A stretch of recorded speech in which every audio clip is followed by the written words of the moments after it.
तो आज हम स्टार्ट करते हैं क्लास 10th का नया चैप्टर नंबर 2। लिख देता हूँ चैप्टर 2 का नाम है हमारा एसिड बेस एंड सोल्ट्स।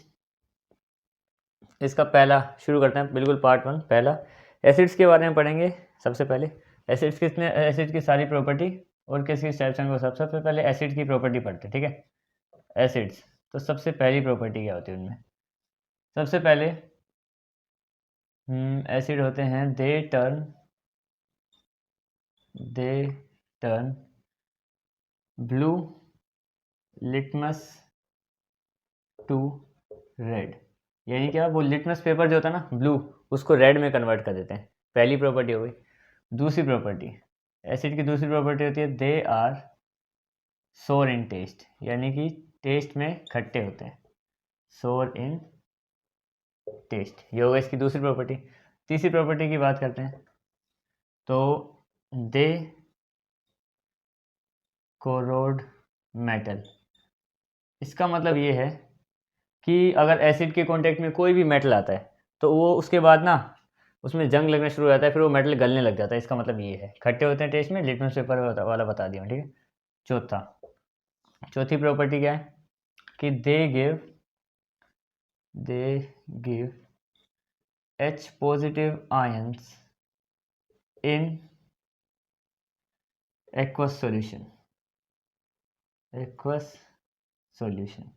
इसका मतलब क्या है कि जब भी हम उनको पानी में डालते हैं एसिड्स को, तो वो हमें H पॉजिटिव आयन देते हैं हमेशा। ठीक है, ये इसकी चौथी प्रॉपर्टी हो गई। पांचवी property, they stand 0 to 7 in pH scale. इसका मतलब क्या है कि वो pH स्केल होता है ना हमारा, एक ऐसा वाला pH स्केल जो यहाँ से 0 से 14 तक जाता है, उसमें 7 तक एसिड्स होते हैं और आगे बेस। तो ये सारे एसिड्स, इसमें क्या सीन है कि मतलब वो स्टैंड करते हैं 0 से लेकर 7 तक, जितने भी होंगे वो सारे के सारे एसिड होंगे। ठीक है, ये तो हो गए उनकी 5 प्रॉपर्टी। अब बात करते हैं कुछ एग्जाम्पल्स की। एग्जाम्पल्स में भी मैं 2 तरीके से समझाऊंगा।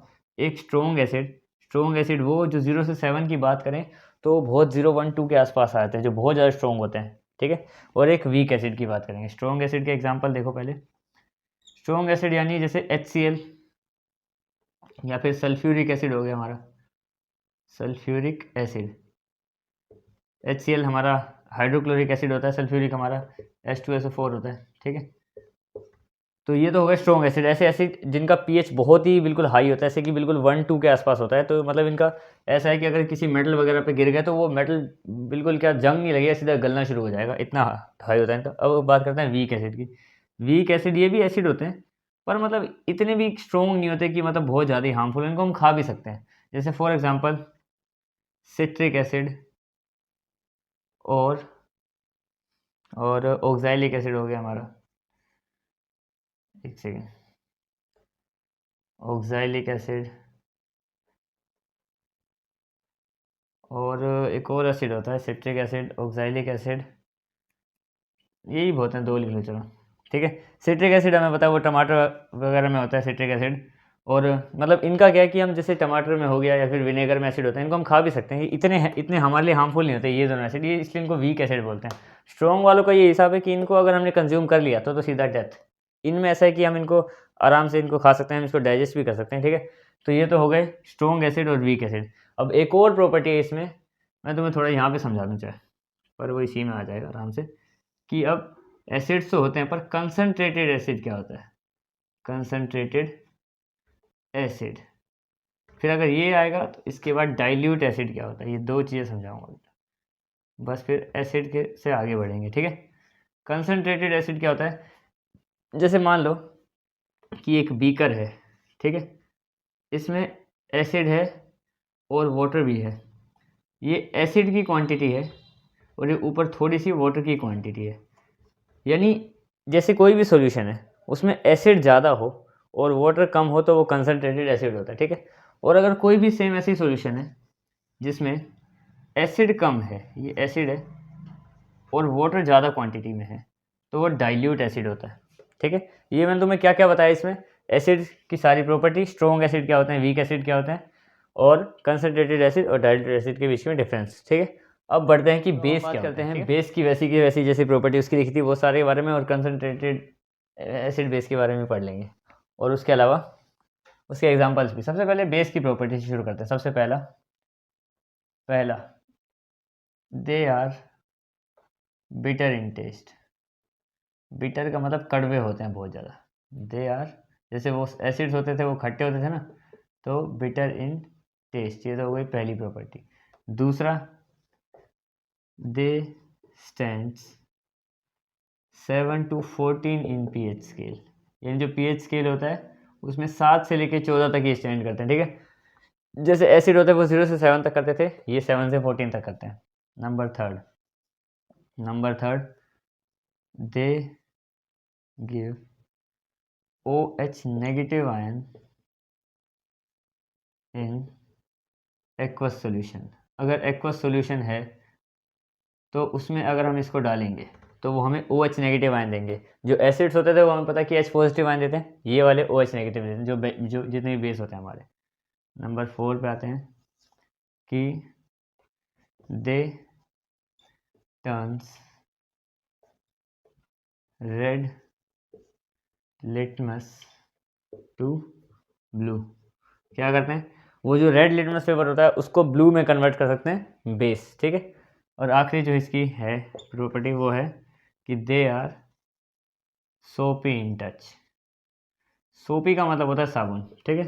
इन टच यानी टच करने पे ये हमें ऐसा लगता है जैसे कि हम साबुन को पकड़ते हैं, साबुन छूता है, नरम होता है काफ़ी। तो जो बेस होते हैं हमारे वो सोपी इन टच होते हैं। अगर हम बेस को टच करते हैं तो लगता है जैसे हमें साबुन या कोई भी डिटर्जेंट वगैरह पकड़ रखा है, तो सेम उन्हीं की तरह प्रॉपर्टी है। अब बात करते हैं इसके एग्जाम्पल की। एग्जाम्पल में भी देखो हम देखेंगे एक तो स्ट्रॉन्ग बेस और वीक बेस, ये दोनों देखेंगे।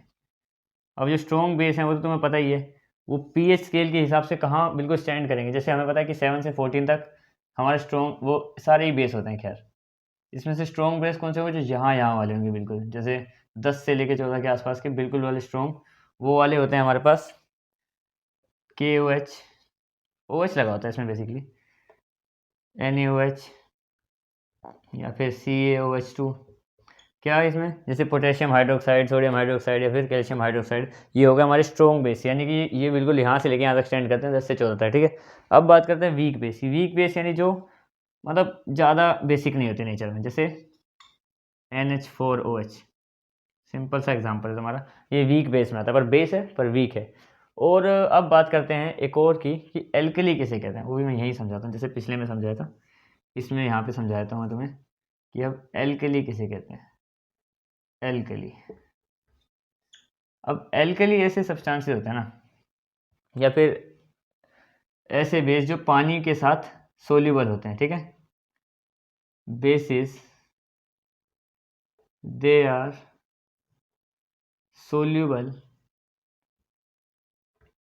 इन वाटर, ये पानी के साथ सोल्यूबल होते हैं। एग्जाम्पल के लिए NaOH, NaOH ऐसा बेस है जो पानी के साथ सोल्यूबल होता है, क्योंकि देखो अभी तक हमने क्या पढ़ा है कि ये सोप इन टच होते हैं, साबुन की तरह होते हैं, प्रॉपर्टी सेम होती है साबुन की तरह। अब सीन क्या है कि जैसे जो NaOH है ना, इससे हमारे सोप और डिटर्जेंट बनते हैं। जैसे सोप या डिटर्जेंट वगैरह बनते हैं तो पानी में घोलने पे घुल जाते हैं, अगर नहीं घुलेंगे तो फिर काम किस काम के, ठीक है। तो सेम यही कि इसी से बनते हैं, तो इसकी एक प्रॉपर्टी है कि वो पानी के अंदर आराम से सोल्यूबल होते हैं, ठीक है।